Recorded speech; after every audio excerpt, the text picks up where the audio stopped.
周日佛說時光第2集，空性與自在。色即是空，空即是色，受想行識亦復如是。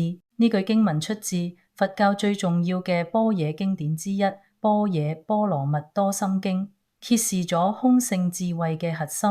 萬物皆空，空中有色，色中有空。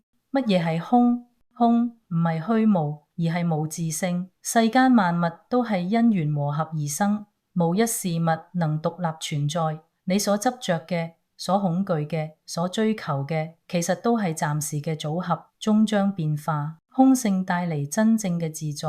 當你明白色即是空，你就唔再執着於外在形象、物質、名利。當你明白空即是色，你就唔會逃避現實，而係以智慧面對人生。真正嘅自在唔係擁有一切，而係放下執着。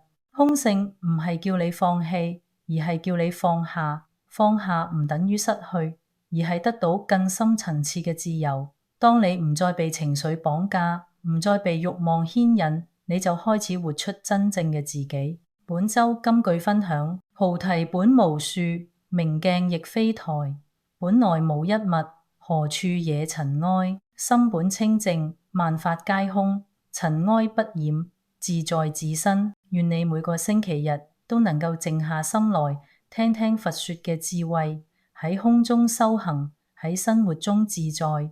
下周見，願你心安如水，自在如風。多謝收睇。